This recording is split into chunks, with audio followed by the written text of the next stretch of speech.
Our presenter today is Phil Rylett, who will talk about the illusion of free will. New studies in neuroscience have shed light on the quandary that has plagued philosophers for centuries. The latest information casts serious doubt on our intuition about whether we have free will. Could our intuition be wrong? The existence of free will and its correlate, personal responsibility, has significant personal and societal implications. Today, you will hear why you had no other choice but to be at Open Circle this Sunday. In case you were wondering, armchair philosopher Phil Rylett has presented this talk at the Neil James Lecture Series and the Lakeside Free Thinkers when he heard about the inclement weather and the cancellation of the opera performance. He had no choice but to offer to make this presentation. Or did he? Let's welcome Phil Rylett, the man with the mic.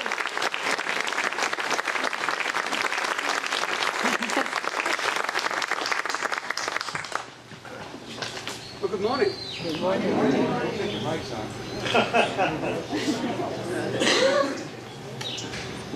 Good morning. No. Maybe you're a little... Good morning? Yay! Okay. What a wonderful morning for opera, right? So my first piece is from Beethoven's Ninth Symphony, final movement, Ode to Joy, in the original German. So, Carl, please forgive me. Okay, thank you. But fortunately for you all, there are international treaties against human torture, so you're all spared today. This morning we're going to talk about free will, or the illusion of free will, and you all decided to come here today of your own free will, right? Right? Maybe. Well, I hope today to convince you that this free will that you strongly believe in is in fact an illusion. And I'm going to try and convince you that it matters that it's an illusion. And our free will touches everything from personal responsibility to all sorts of societal, our personal accomplishments. Remember this, I finished this morning. You're not the only one that is hearing this for the first time. so forgive me. But it touches everything from personal responsibility and accomplishment to the beliefs that drive the moral basis of society. So, are we buckled in? It's going to be a bumpy ride, okay? I'm going to try and prime your thinking to look upon my arguments a little more favorably. And it's just a little exercise, just do it in your own head. I want you to all think of a number between 2 and 8, okay? I want you to multiply that number by 9. You should end up with a 2-digit number. Add those 2 digits together and subtract 5. Now we're going to find the corresponding letter from the alphabet. So if your final number is 1, it's A, 2, B, 3, C, 4, it's D, 5, E. Okay? Now, with that letter, think of a country that starts with that letter. Okay? Take the last letter from that country, think of an animal. Okay? Now, take the last letter, the name of the animal, and think of a color. Okay, y'all got it? Yes. I'm going to just say something here and just let me know whether it resonates with you. There are no orange kangaroos in Denmark.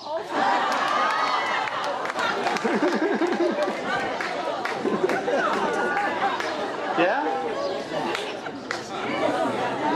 3 choices? I don't think so. So what is free will? Free will rests on, the popular notion of free will rests on two basic premises. The idea that once you make a decision, that going back to that point in time, you could have made a different decision. We are free to behave differently in the past. You became a fireman, but you could have become a policeman. You could have chosen vanilla, but you chose chocolate. It seems that this is the world that we're living in. The second premise, the second pillar of free will, is that we are the conscious agents of our choice. We are the conscious source of our thoughts and actions. The conscious desire to do something is the cause of our action. You feel that you want to move, and then you move. Now, I'm sure you all believe in free will. I believed in free will. About 8 years ago. And it was through a series of talks and various things that happened that I started to inspect my own thinking, which is something that we rarely do. And I just couldn't make sense of this free will, even though I felt it. And even though I know that you feel it. And even after I know it's an illusion, I still feel it. So it's a difficult task to sort of convince you that it's an illusion. Now, free will is ubiquitous, right? And even when you don't believe it, you'll act as if you do. Society relies on it. From welfare policies to crime and punishment, we all judge people based on their personal responsibility, evident in their choices and their actions. Religion and morals rely on it. We believe we need to behave morally, make the right choices, and be able to choose between right and wrong in the moment. So why should anyone challenge free will? What difference does it make? Well, you blame that on the scientists. And specifically neuroscientists. So as more and more is known about the brain and how it works, the harder it becomes to reconcile this evidence with the notion of free will. It is difficult to reconcile our understanding of free will with how the universe works. But if it does turn out to be an illusion, far from signaling the collapse of society, it offers a new opportunity in human understanding behavior, and how we can improve on it. Now, before we look at free will, let's look at the way we understand the universe works, the physical laws that govern it, and how we rely on those consistency of these laws to continue existing. And basically it works on the basis of cause and effect. And we all agree, hopefully, that cause and effect is a basis for how we understand reality. If you're on an airplane and it suddenly takes off without the engines going, you think, something is not right. There must be a reason. There must be a cause for the effect of us taking off. This cause and effect has started from, and you can choose either the creation story or the Big Bang, but from that point on, we still believe in cause and effect, whether it's the expansion of the universe caused by the incredible amount of energy in the Big Bang, or whether it was the temptation of Adam and Eve with the apple. Their choice to eat the apple had an effect. Everything, the planet's spinning, the laws of gravity. There hasn't been an executive order changing the laws of gravity yet. No? Nothing free time. We're still okay. Yeah, okay. So the planets will keep on spinning. We expect them to. That's the effect. With the spinning, the cause is gravity. Tides, earthquakes, we all understand now that they just don't happen. The moon causes the tides, there's the forces under the earth that cause the volcanoes. And even before we realized that, we knew that there must have been a cause for the volcano. The ancient tribes that looked at the volcano and said, oh, the gods must be angry. That is the reason. We just didn't say that it happened for no reason. And life itself is a series of causes and effects. And it still applies to us. So from the universe down to us, we rely on cause and effect for existence. All right? And this cause and effect extends back through time. What affects me today, what cause, is something provoked that cause. It was another effect. It goes back in time, all the way to the beginning. We instinctively recognize that every effect must have a cause. If you see a billiard ball on a table and it starts to move, what do you think? Well, maybe there was a breeze. Maybe there was a defect in the billiard table. Maybe we're on a boat and it started to shift. Maybe there's billiard ball ghosts. We don't know, but what we do know is that there has to be a reason why it moved. There has to be a cause to witness the effect. So, and it's reassuring as it allows us to predict activity. We can rely on cause and effect. Now, regardless of complexity, it's sometimes easy to see the action of billiard balls hitting one another, the cause and the effect. But once you get down into complexity, it becomes difficult to realize or to see, to observe the cause. We can observe the effect, but we're a little baffled about the cause. So when we look at life as an extremely complicated and complex system, is it an exception? No. Our bodies operate in cause and effect. Our body's internal systems work in a very predictable way. You can see this in simple organisms. They can be observed reacting to stimulus. You know, when a plant grows, you know, it's not random. It grows towards the light. It is programmed. The light is the cause effect as it grows towards it. All living systems work in harmony, cause and effect. Now, what about our brain? Now, this is where people say, but cause and effect is fine for the material world, but we have a mind. Does this really run on cause and effect? Is this an exception? And some people start to abandon their faith in cause and effect.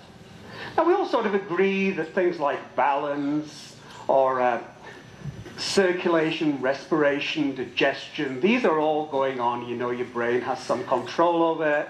And you know if you're hungry, you're going to eat something. You're not going to feel hungry anymore. So we're okay with the low-level stuff. But what about higher-level thinking? Surely conscious activity must be free from cause and effect. We're the authors. We can create our own causes, right? We can think, we can create, we can deliberate. We can choose without consideration of the cause of our thoughts. And our creativity, our deliberation, our choices, we think they're the result of something mysterious. You know, where do our thoughts come from? Of course, we have a mind. Now, historically, philosophers have struggled with the brain-mind problem. It was coined dualism, and in the 17th century, René Descartes coined this term, and they thought that the mind was separate from the brain. Two completely different things. Our mind is where our sense of self lives, right? The I in me lives in my mind, not in my brain. And the I is in control. Now, no one has been able to locate the mind. It does not appear to have a physical structure, but its effects can certainly be seen, but not its causes. Now, dualism has lost favor with philosophers and scientists, especially as we learn more about the brain. All neuroscientists today would argue against the mind's existence as being separate from the brain. And it's not hard to demonstrate. Mental illness, brain damage, drugs, alcohol, anesthetics, brain tumors, all act on the brain and all have a demonstrable effect on the mind. We shall see that probing the brain further results in the idea of a separate mind. We'll see that the idea of a mind and a brain being separate starts to vanish completely. Now, the brain is a mushy grey organ sitting inside here. It weighs about 3 pounds, and it comprises of billions of nerves called neurons and trillions of connections. The complexity is staggering. And I learned this morning, actually, that the rate of neuron growth in a baby in early pregnancy, the baby makes 250,000 new neurons per minute, which is staggering, you know. Now, these neurons are always active, right? They are built based on instructions from our DNA that come from our parents, and they they fire, they start to fire in, I think, about the third or fourth week. You can detect little activity. They will continue firing until you die or you're brain dead at least. And you've probably heard of theta waves, delta waves, alpha waves, etc. This is the background noise of your neurons firing. They do not stop. They do not fire spontaneously. They only fire in response to another signal reaching them. It's a very, all they do is transmit an electrical impulse. It's just molecules moving in and out of the cell. There's no intelligence behind it. It cannot decide to fire on its own. The neuron has to wait for a signal. Sometimes it has to wait for 2 or 3 before it fires. But it cannot fire on its own. If you think about it, firing on its own would be disastrous. You know, life would be impossible. So these signals, they pass from one to the other. And there's no decisions being made in this activity.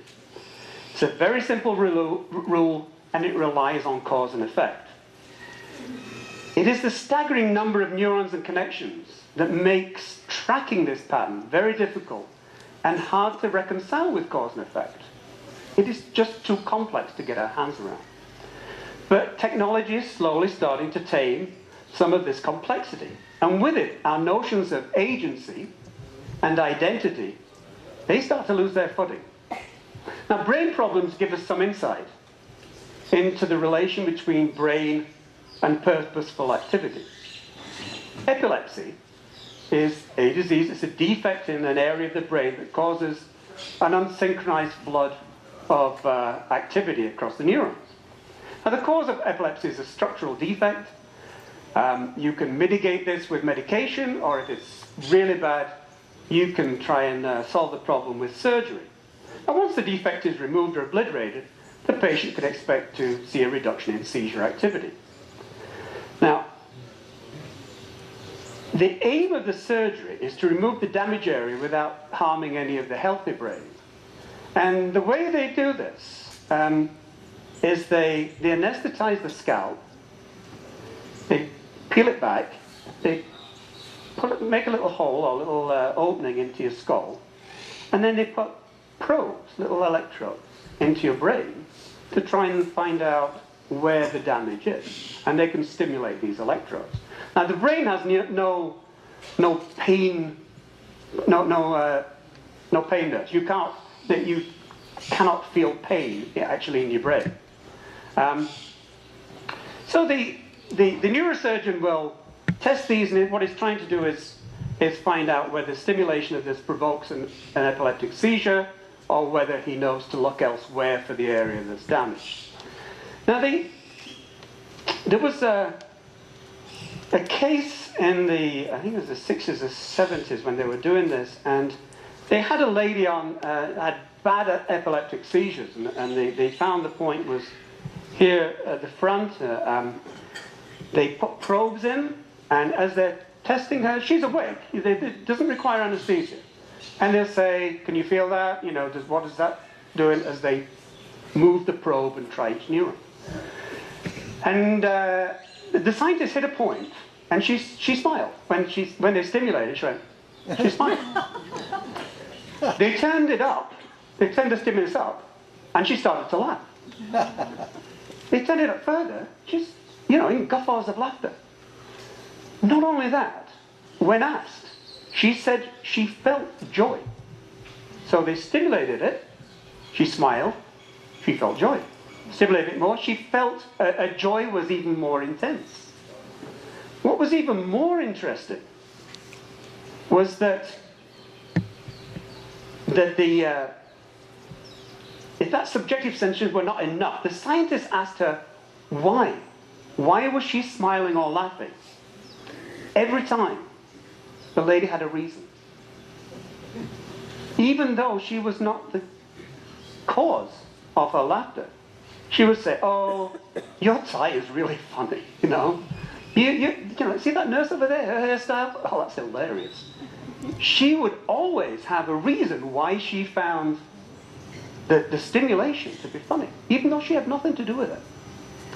Now, one scientist in particular was very intrigued by this and started to do his own research on subjective experience and brain activity. He was particularly interested in our rationale for making decisions. And through carefully designed experiments, he was able to show that even when the outcome of a subject's activity was manipulated by the scientist, just like this woman here, if the subject thought that he was in control, the subject always claimed there was a rational reason. There was a rational decision behind his choice. Now, earlier studies had already been done where a subject had to make a decision between two choices, two simple choices. They were wired to an EEG machine. And we heard of the studies of Benjamin Libet.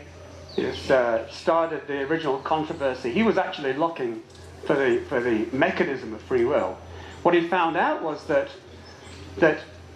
when they were wired to an EEG machine, electroencephalogram machine, and so they could see the brain activity, the person the subject was asked to say when he was conscious about making a choice.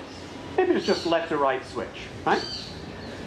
The scientists could see brain activity that was predictable of the choice that was going to happen before the subject was conscious about making the choice. Now, this was a surprise to the scientists who really expected the opposite. They expected that the decision and the activity would occur simultaneously. Now we have fMRI machines, and they can now extend that time by seconds. When you make a decision, you're in an fMRI machine, you can, up to 8 seconds, the scientist can tell you with 80 to 90% accuracy the decision you are going to make before you know what decision you're going to make. Which is surprising, to say the least. So, we will take ownership of the decision.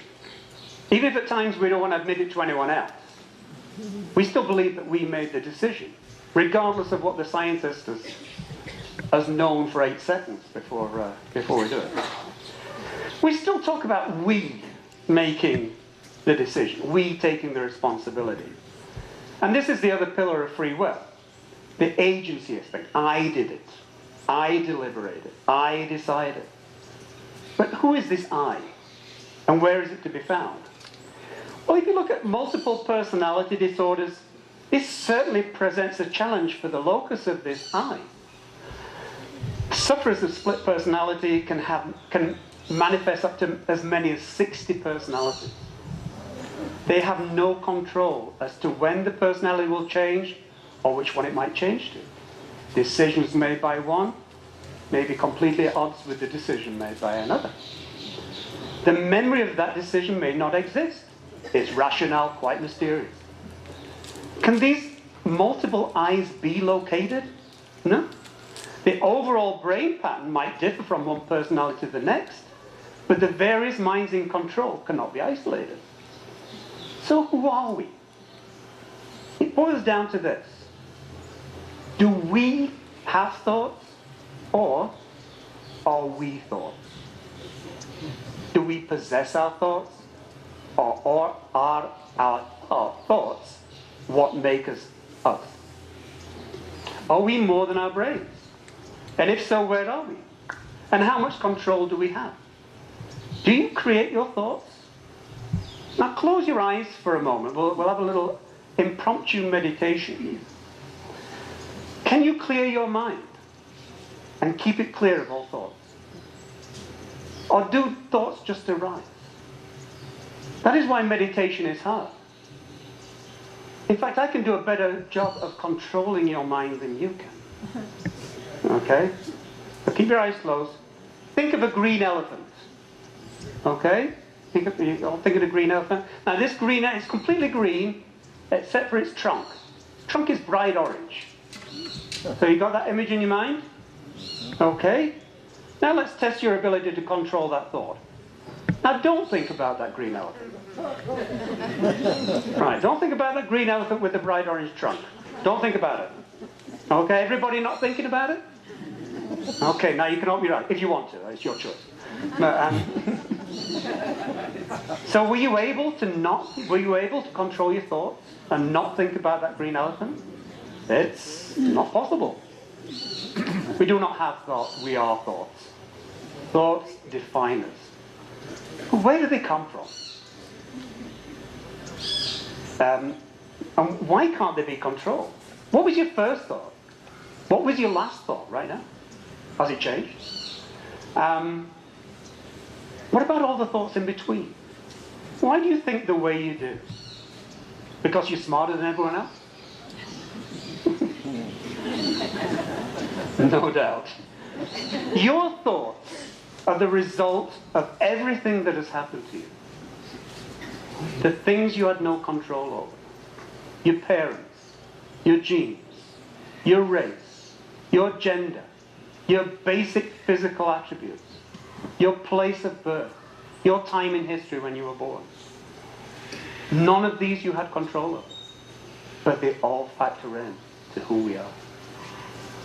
And then your exposure to your surroundings, your early environment, religious influences, education, customs you were exposed to. It's not nature or nurture, it's both.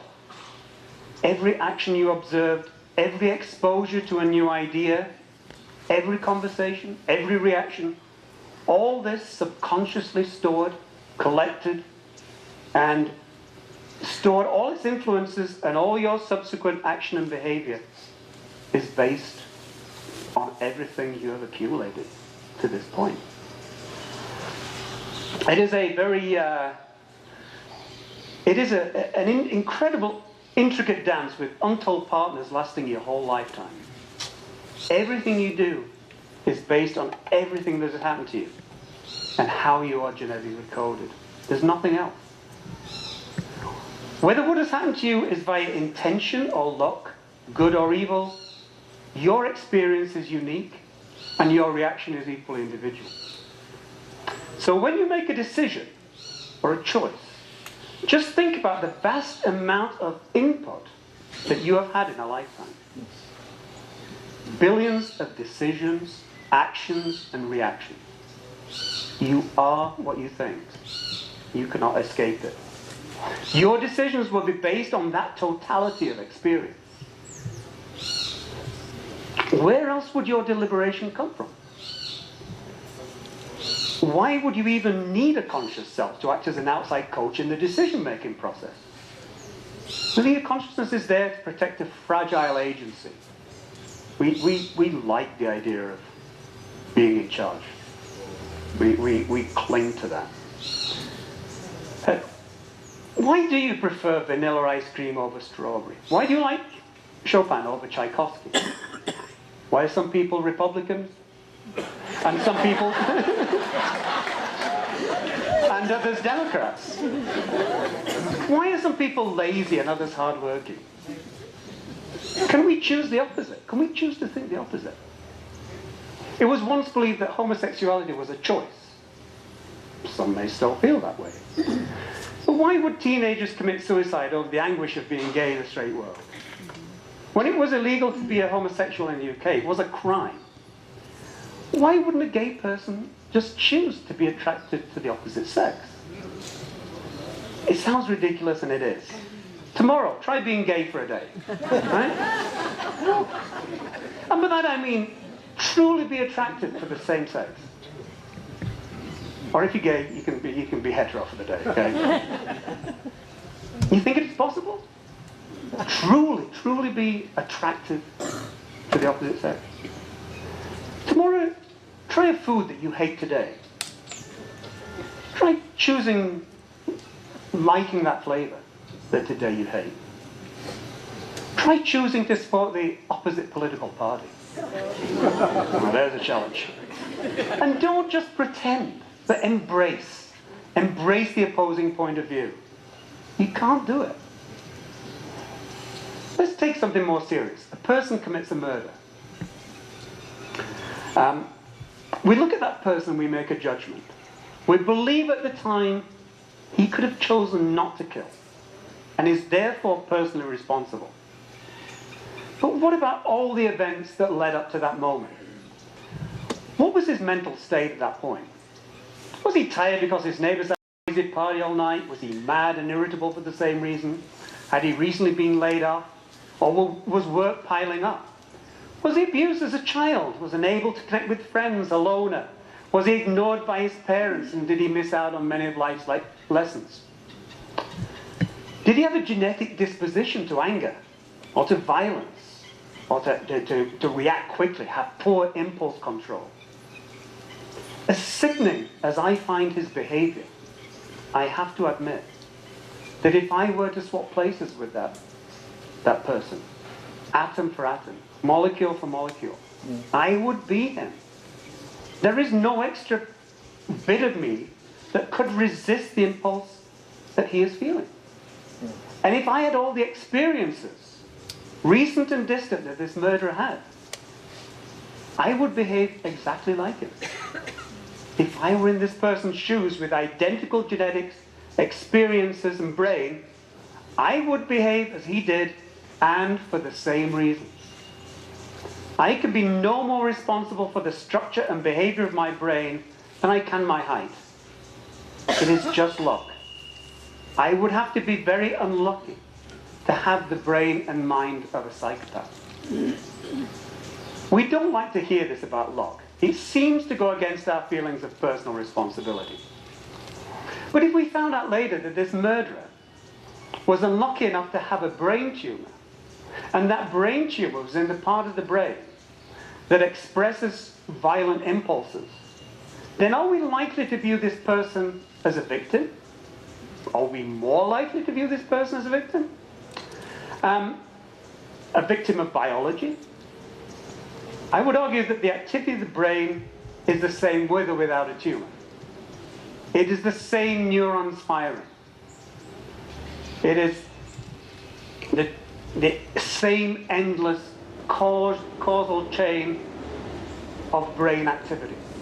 The tumour in this case only interferes with circuits for impulse control.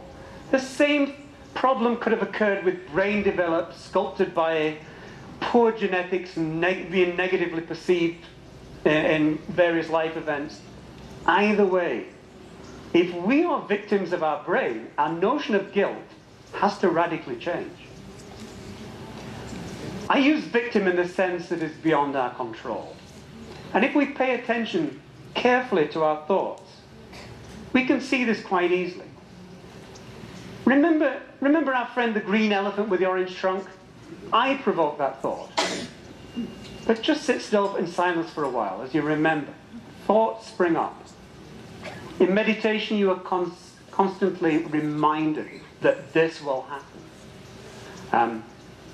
And it's only what you do with those thoughts that matter.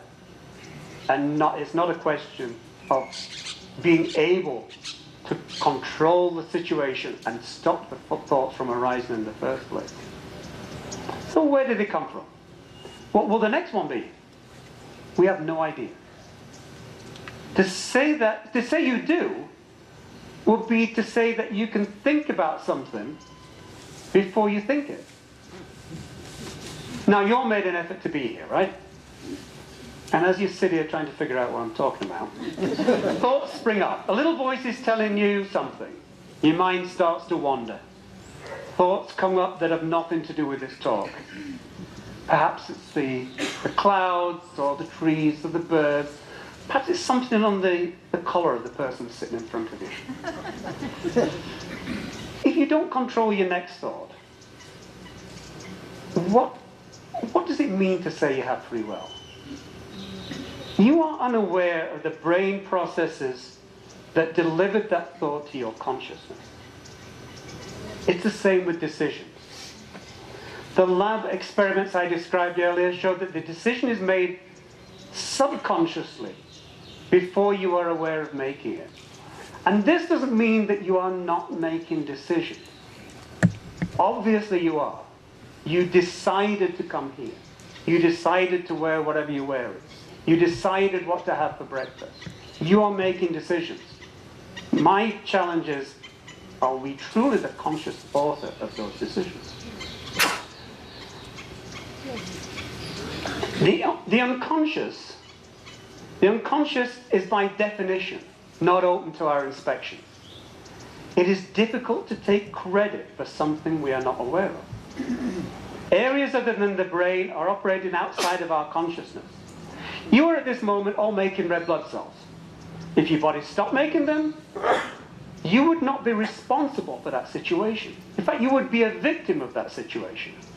To say you are responsible for everything that goes on within your skin is obviously not true in the sense that you do not consciously exercise control over everything.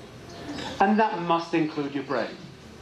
How can we be free as conscious agents if everything we consciously intend was caused by events in our brain which we did not intend because they're in the subconscious and over which we had no control? So why does it matter? Well, the first thing it does not say is that choice obviously does not exist, and it matters a great deal. The totality of our experience, whether that be a love of cloudy mornings or a desire for social activity, a fascination with the subject matter, an expectation that it was going to be opera, a weekly habit, a tendency to go with your partner, these were the real factors in your decision. And while you stared out the window earlier this morning, and you appeared to your conscious self to be carefully deliberating these criteria, the reason you finally decided is a mystery to your conscious self. It may have been worth the effort or not. I don't know. The moment that decision arrived in your consciousness, it had been preceded by much activity, representing who you really are rather than who you think you are. Your willpower, self-discipline, effort are causal states of the brain. I just didn't feel like it this morning. Might be a more honest reason not to come than you can imagine. Because in the end, it is our subjective view of our reason that is the story we tell ourselves. Our choices are important. To say I could have chosen differently in the past that I wanted to doesn't really imply much freedom at all. If you wanted to, that is a choice you would have made. You do what you want, but you can't will what you want. You can change. You can learn a new skill, teach yourself something new, but the tools at your disposal to do this are what is already inside your brain. You can build on it, but you cannot start over. The mind is cumulative. You're not condemned to stay the way you are. In fact, you cannot be the person you were yesterday because of the experiences today. The same applies to tomorrow. Everything affects you. Everything you see, hear, do, is done to you, etc. This is all part of your personal growth. The self is not a stable entity. We may cringe at decisions we made in the past simply because we lack the experience that would have given us insight into that decision. Anyway, let's return to the consequence of revealing the illusion. Our justice system uses free will to determine culpability and punishment. Will a recognition of the criminal act as a prescribed act without control make us unable to meter out punishment? If it is not the criminal's fault, it would seem wrong to punish him. Guilty but not responsible. Of course, it would be in society's best interest to remove a violent criminal from society until we can be reasonably sure that he has sufficiently changed his bad behavior not to pose a threat. This means that there is every justification for rehabilitation and none for vengeance. The criminal's mind may be so structured that he is beyond rehabilitation, and we may have to entertain the idea of locking him up for the rest of his life. Not as a punishment, and not with any intent of retribution. And the moral justification is easy. Everyone is better off that way. If a tiger escapes from the zoo, and you are required to attack it and possibly kill it, you don't have to hate the tiger in order to do this. We don't believe the tiger has a conscious intent to do harm, but we believe that of the criminal. It's the tiger's nature. Hopefully what you have heard this morning will give you the notion there is no justification for blaming the criminal tiger is a tiger. We don't blame it for being a tiger. That is its nature. And we do not ignore the fact that it is dangerous, and it will kill you. And we can recognize this without attributing free will to the tiger. So dispensing with the illusion of free will gives us an opportunity to focus on things that are important. Mitigating harm, assessing risk, deterring crime, things that are good for society. Once we recognize that even the most terrifying people are in some basic sense unlucky to be who they are, the logic of hating them, as opposed to merely fearing them, goes away. So one consequence of looking at the world in this way is the elimination of hatred, which I consider a good thing. It also increases empathy and compassion when we understand the causes of someone's regrettable actions. Now, monotheistic religions rely on free will. Our reward or punishment in the afterlife is based on us making moral choices in this one. I'm not going to get into the attributes of religious retribution here. I'll let you draw your own conclusions. Your choices say a lot about you. Not your mental state at the time of the decision, but you, your biases, your prejudices, your hates, your desires. These are the things that define you, not a momentary glimpse of a mental state in the fleeting present moment. Thoughts arise in the mind. What else can they do? Now, some people find this idea of this notion of not having free will to be depressing. They think it takes away something from life, and it does. The idea of a disconnected, egocentric existence. But this can be liberating as we start to recognize our connection to each other and to our past. We are part of a system, and what we do matters. We can't take credit for our talents, but it matters that we use them. You can't really be blamed for your weaknesses, but it matters that you correct them. So pride and shame do not make a lot of sense in the final analysis. What does make sense is a commitment to your well-being and the well-being of others. Love and compassion make sense. We have an opportunity to take a deeper look at our thinking.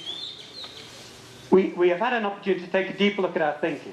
We rarely think about thinking and our thought processes.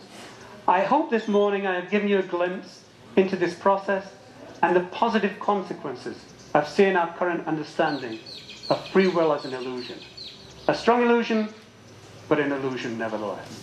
Thank you.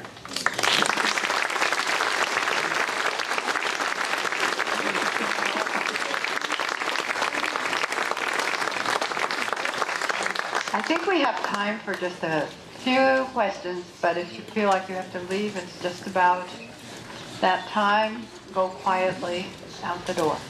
So we're open. Do we have a trotting mic or two? I hope, because he's usually the trotter.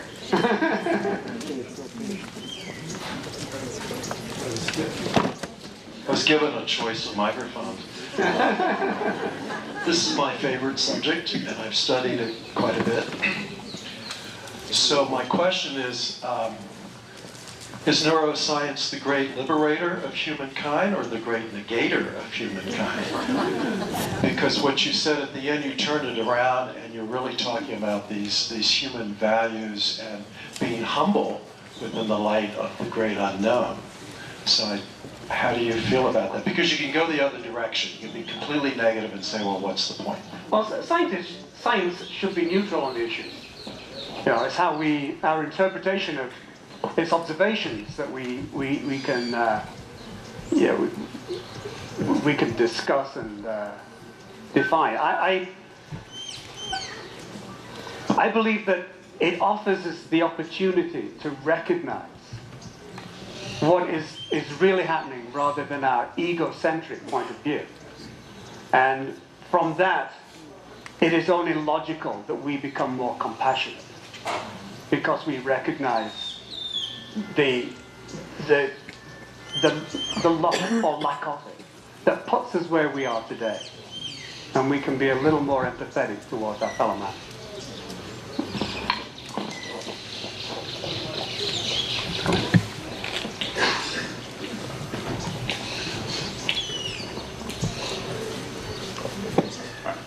In your brilliant really wonderful lecture. Thank you. And I don't think you'll be surprised by the fact that I am a clergy person, so I bring to your subject a perspective that may be different. And that relates to the issue of what you said at the end about compassion, empathy, etc. My question is empathy and compassion, especially when it leads to altruism, a thought or a feeling? Can you tell me the difference between thought and a feeling? I think that feelings are not necessarily rational. When I see someone suffering and have the power to reach out to that person out of my empathy for my own suffering and that other person, that's not a thought. That's not a cognitive aspect of me. That's an affective feeling. And I think that, your viewpoint is brilliant, and there's certainly a lot of reason to it. I think that it doesn't deal with the feeling aspect of who we are as separate from our thought processes. And I will go back to the experiment of the lady with the electrode when it was stimulated and she laughed. It wasn't just a physiological response. She had a feeling of mirth. And that was, you could titrate that to the intensity of the signal. So the stronger the impulse, the more she felt great joy, intense elation. So to me, feelings are nothing more than our conscious awareness of brain activity in the same way that thoughts enter our consciousness. And I would point to that lady as evidence from my point of view. And I understand that obviously there are other aspects that view this differently. Well, Sorry.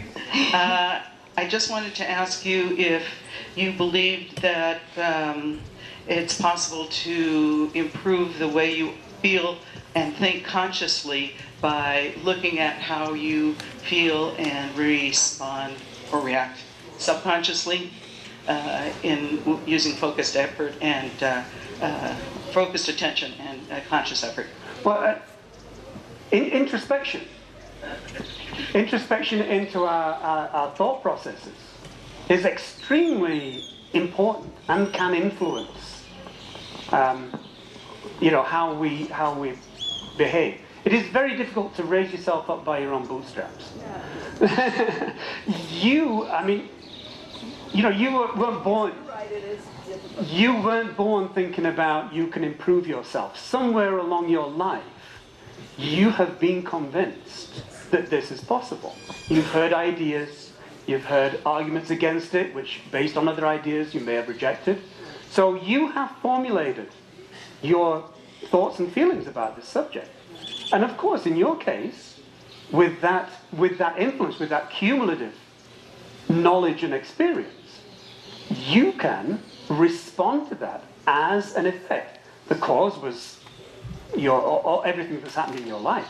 The effect is the action that you choose to do because of that, be it self-help. It is difficult, but if you're open to listening to new ideas, it can change your thinking. Yeah. Okay. I guess we'll have one more in the back. How would you characterize the difference between your position and the ones that the right-wing behaviorists have had for a long, long time, that in fact it is all a matter of learning and conditioning? I think conditioning is proving the point. We can be influenced. Those theories, just because they're used for evil, does not negate the fact that they actually exist. And you could equally say, well, how do you think about the conditioning that something benevolent or the church, or whatever. You're influenced all the time. How you apply it, is another question. If that sort of conditioning can be proved to work, then it works. I don't put a political spin on I don't put a political spin on truth. Okay, our last. Alternative facts. Maybe. We have a last question. The last of the last. Oh, thanks a lot. Oh, really? Okay, close to the mouth. I'm really curious. Sorry? Oh.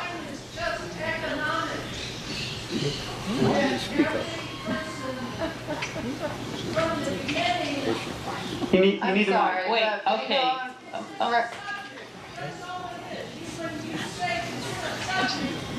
I don't know.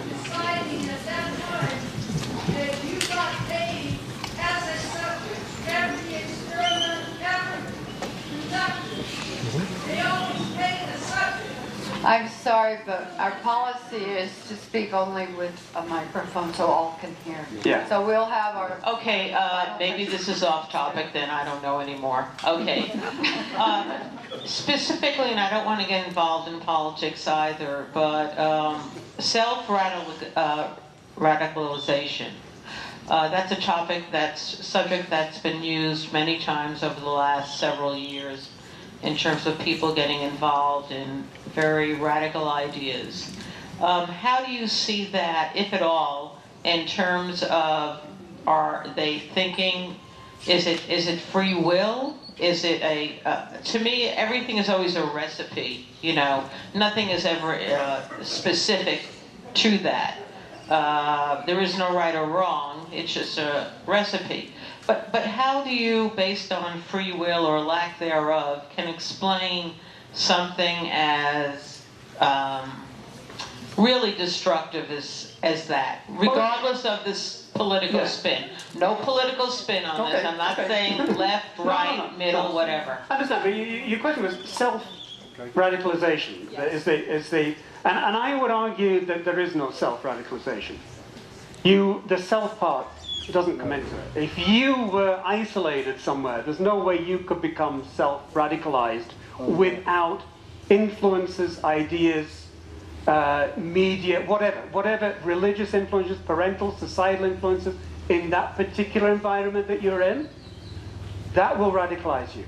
You may not. The self only really refers to the fact that it's not organized. You do it yourself. But the effect of becoming radicalized has causes.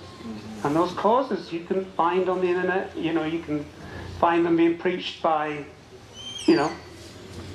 politicians and religious leaders alike. There is no, it happens as an effect of a cause. Thank you. Thank you for a very stimulating morning. Thank all of you for coming. We hope you come next week to hear Don Aitken. Please dispose properly of your coffee cups and take your conversations outside. Thank you.